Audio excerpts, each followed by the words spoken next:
Good morning everyone. Welcome back to online class again.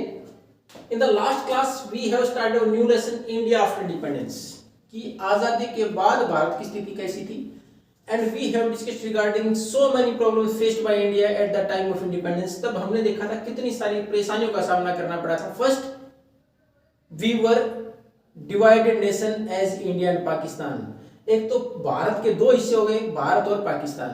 दूसरा more than 2 million people come from Pakistan to India and it was the major problem to accommodate a large number of people of refugees. शरणार्थी जो पाकिस्तान के थे हमारे यहाँ आए उनको accommodate करना. अब जो लोग वहां से हमको रहने की जगह तो दे नहीं, then after they require employment, उनको रोजगार की जरूरत भी थी कि वहां किस प्रकार वो सर्वाइव कर रहे थे. हो सकता है एग्रीकल्चरिस्ट रहे हों वो, लेकिन फार्मर्स वगैरह थे तो उनकी जमीनें तो वहीं रहेगी, तो अब उनको वापस रोजगार, रहने की जगह प्रदान करना, फिर रोजगार. उसके बाद at the time of independence we were around 35 crore. हमारी टोटल पॉपुलेशन की बात है 35 करोड़ की आबादी. उस आबादी को रोजगार प्रोवाइड कराना.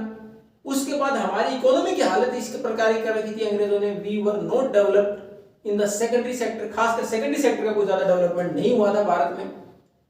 तो इस प्रकार इतने सारे लोगों को रोजगार प्रोवाइड कराना. हमारी इकोनॉमी एग्रीकल्चर इकोनॉमी थी, खेती आधारित थी. अब अगर किसी कारणवश इफ द क्रॉप्स फेल्ड, हमारी फसलें बर्बाद होती है तो बाकी सारे ऑक्यूपेशंस प्रभावित होते हैं, because everything has to be paid through the earning of agriculture. तो उसके साथ साथ बाकी आर्टिसंस हैं या क्राफ्ट पर्सन वो भी प्रभावित हो रहे थे, उनकी आमदनी प्रभावित होती थी. अब उस खेती को डेवलप करने के लिए मॉडर्न फार्मिंग मशीनरी वगैरह, मॉडर्न फार्मिंग मेथड्स को अडॉप्ट करना, इरिगेशन की फैसिलिटीज को बढ़ाना, तो हमारे सामने बहुत सारे चैलेंजेस थे. दूसरी, अब इसके बाद में पॉलिटिकल सिस्टम की बात करें तो हमारे सामने सरकार चलाने की जो व्यवस्था थी ब्रिटिश गवर्नमेंट की, उसको चेंज करने के एक ऐसी व्यवस्था स्थापना करने की जरूरत थी जो सभी लोग मानते हो और सबके लिए उपयोगी भी हो. एक ऐसी राजनीतिक व्यवस्था की शुरुआत करना. तो हमारे सामने बहुत सारी परेशानियां थी. हमारा समाज it was totally divided on the base of religion and caste, धर्म और जाति के नाम पर बटा हुआ था. उसको एक रखना यानी unity and development both were difficult task in front of us. हमें एक भी रहना था, सबको साथ लेके भी चलना था, उसके साथ डेवलपमेंट भी करना था.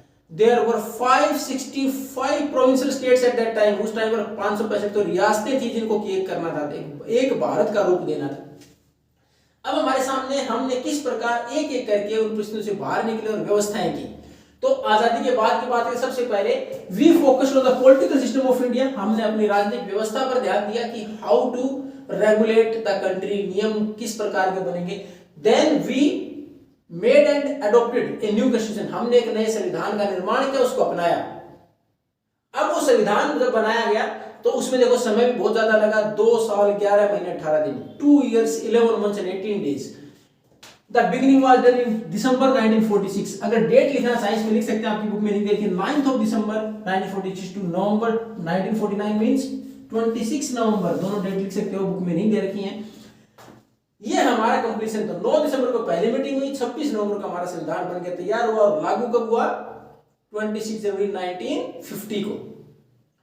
Around 300 people were there to make this constitution. इस संविधान को बनाने में लगभग 300 लोग थे. हालांकि ये संख्या कितनी थी? 389 थी इन द बिगिनिंग. जब हमारा संविधान लिखने की शुरुआत की, पहली मीटिंग 389 थी. ये सारी मीटिंग हालांकि एक सेंटर दिल्ली बनाया गया, लेकिन these were from different regions. जो रिप्रेजेंटेटिव थे अलग अलग रीजन से थे, उसके साथ साथ डिफरेंट पॉलिटिकल पार्टीज के मेंबर थे, अलग अलग सोशल जो हमारे ग्रुप थे उनसे, सामाजिक समूह थे उनसे भी थे, अलग अलग जाति धर्म के लोग भी थे इसमें. और 300 क्यों बोला गया? क्योंकि हमने 1946 में शुरुआत की थी और 1947 में हमारा विभाजन हो गया, पार्टीशन हो गया पाकिस्तान के तौर पर. तो हमारे पास अराउंड 300 रह गए. 389 in the beginning, after the partition 299 हमारे पास रहे. 90 मेंबर्स वेंट टू पाकिस्तान.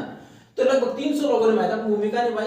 अलग अलग प्रोविंसेस और स्टेट से थे, अलग अलग जाति और धर्म के लोग भी थे और अलग अलग पॉलिटिकल पार्टीज के मेंबर थे, यानी सब according to different ideological aspects. हमने हमारा संविधान डेवलप किया. एक रिटन क्वेश्चन, वर्ल्ड का सबसे बड़ा संविधान तैयार किया गया. अब ये तो हमारी थी पहली एक व्यवस्था, इस प्रकार निर्माण करना जिसके द्वारा देश चलाया जाएगा, संविधान का निर्माण करना. अब हमारे सामने दूसरी व्यवस्था, इसी संविधान में बनाने के बाद इस संविधान की सबसे महत्वपूर्ण विशेषता, वी प्रोवाइडेड यूनिवर्सल फ्रेंचाइज. हमने सबको वोट का अधिकार दे दिया।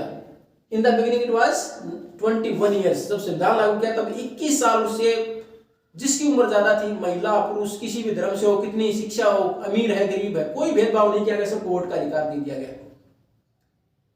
आज हमें सामान्य बात लगती है, but it was not so common eight that time. उस टाइम पर इतनी आसान नहीं थी, क्योंकि आप जो डेवलप्ड कंट्रीज की बात करते हैं, ब्रिटेन और अमेरिका, तो वहां भी स्टेजेस में दिया गया था right to vote, every section of the society, हर वर्ग की बात करें। शुरुआत में प्रोप्राइटरी सेक्शन को दिया गया, जिसके पास संपत्ति थी उसी को अधिकार दिया गया।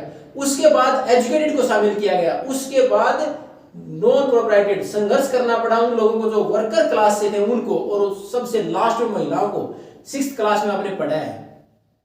ये 1920 में तो अमेरिका में, 1928 में ब्रिटेन में महिलाओं को वोट का अधिकार मिला था। तो कितना लंबा संघर्ष करना पड़ा। वहां स्टेज में 1 by 1 दिया गया था। एक बार सबसे अमीर लोग थे उनको वोट का अधिकार, उसके बाद शिक्षित लोग उसको वोट का अधिकार, उसके बाद जो वर्किंग क्लास उसको वोट का अधिकार, और सबसे लास्ट में महिलाओं। हमने तो संविधान लागू होते ही सबको वोट का अधिकार दिया बिना किसी भेदभाव के। उसके बाद दूसरी जो हमारे जो विशेषता थी संविधान की, उसके अंतर्गत इक्वेलिटी, और basically equality before the law, कानून के सामने सारे बराबर, सबको हमने समान माना। किसी भी धर्म किसी भी जाति से बिलोंग करता हुआ व्यक्ति हो, इक्वेलिटी दे दी गई, कानून के सामने सारे बराबर होंगे। हालांकि हमारा संविधान बनाया गया, उसमें मेंबर कुछ ऐसे भी थे who were advocating for a Hindu country, कि उन्होंने मांग की थी जब पाकिस्तान अलग मुस्लिम राष्ट्र के नाम पर दे दिया गया, तो क्यों ना हम केवल हिंदू राष्ट्र, उन्होंने जब अपना राष्ट्रीय धर्म डिक्लेयर कर दिया, हम भी कैसा कर दें। लेकिन उसके बावजूद हमारे देश के पहले प्रधानमंत्री जवाहरलाल नेहरू और उसके बाद कुछ महत्वपूर्ण मेंबर और रहे, उन्होंने सबने मिलके ये कहा कि नहीं, हमारा देश कैसा होगा, सेक्युलर कंट्री होगा, नियम सबके ऊपर बराबर होगा, equality will be given to every section of the society, either it's on the basis of language, religion, region और कास्ट, किसी प्रकार का अंतर रहा, सबको बराबर के अधिकार मिलेंगे। क्योंकि हमारे यहाँ मुस्लिम ही नहीं, उसके अलावा सिख, क्रिश्चियंस, जैन, बुद्धिस्ट, हर प्रकार के वर्ग के लोग रहते हैं। दूसरी हमारे यहाँ विशेषता है संविधान की इक्वलिटी, और तीसरी उस टाइम पर हमारे सामने भारत के ऊपर एक कलंक जाति व्यवस्था के नाम पर हम इतने डिवाइड थे कि untouchability, even we feel sin to touch a lower caste people, किसी अगर लोअर कास्ट के व्यक्ति को छू भी लेते तो हम उसको पाप समझते थे। और इसके द्वारा आपने देखा कितनी सारी विभिन्नताएं थी। दे कांट ईट टुगेदर, न साथ खाना खा सकते थे, can't travel with each other, न साथ एक दूसरे की कहीं यात्रा करते थे। Even they were denied to enter in the temples, यहां तक कि मंदिरों में पूजा पाठ साथ नहीं कर सकते थे, जा नहीं सकते थे, उनको रोक लगाई गई थी। लेकिन संविधान जैसे लागू हुआ, हमने आर्टिकल 17 के तहत, इसमें नहीं देख रहे आपका आर्टिकल 17 के तहत अनटचेबिलिटी को अबॉलिश कर दिया, इसको पनिशेबल ऑफेंस बना दिया गया। उसके साथ साथ इन लोगों को और मजबूत करने के लिए और मजबूती प्रदान करने के लिए रिजर्वेशन वाज गिवन, इनको आरक्षण दे दिया गया जॉब और एजुकेशन में भी। उसके साथ साथ इन द लेजिस्लेचर, विधायिका, हमारी पार्लियामेंट में लोकसभा के चुनाव होते हैं तो उनके अंदर इनके लिए सीटें आरक्षित कर दी गई। और ये भी आपने अगर पहले स्पीच में पढ़ा है तो ठीक, अगर नहीं पढ़ा है तो इनके लिए सीटें कितनी आरक्षित है, 84 फॉर द 80 जो है शेड्यूल कास्ट के लोग, इनकी 84 सीट्स रिजर्व है लोकसभा में। इसके साथ साथ जो बैकवर्ड सोसाइटीज और मानी गई, जैसे हमारे ट्राइबल ग्रुप से जो जनजाति लोग थे उनको भी आरक्षण दिया गया, उनको 47 सीट अब रिजर्व है हमारे यहाँ लोकसभा में इनके लिए। तो हमारे यहाँ 3 महत्वपूर्ण कदम उठाए गए, संविधान बनाया गया शुरुआत में जब देश की व्यवस्था को चलाने के लिए, तो उसमें सबको वोट का अधिकार बिना किसी भेदभाव के दिया गया, सब पर नियम इक्वलिटी बिफोर द लॉ स्थापित कर दी गई, इक्वलिटी का अधिकार दे दिया गया। उसके बाद जो सबसे महत्वपूर्ण हमारे जाति व्यवस्था की सबसे बड़ी कमी थी, लोअर और अपर कास्ट के नाम पर अनटचेबिलिटी, उसको खत्म किया गया। और उसके साथ साथ लोअर कास्ट के लोग थे जिनके पास न तो रिसोर्सेज थे उस टाइम पर, न एजुकेशन थी, दे कांट डेवलप देमसेल्व्स, तो इसलिए उनको एक रिजर्वेशन दिया गया, एजुकेशन में भी, जॉब में भी, और इवन लेजिस्लेचर जहां कानून बनते हैं वहां अपनी आवाज उठाने के लिए पार्लियामेंट में भी। For the remaining features of Indian Constitution, we are going to continue in the next class. Thank you and have a nice day.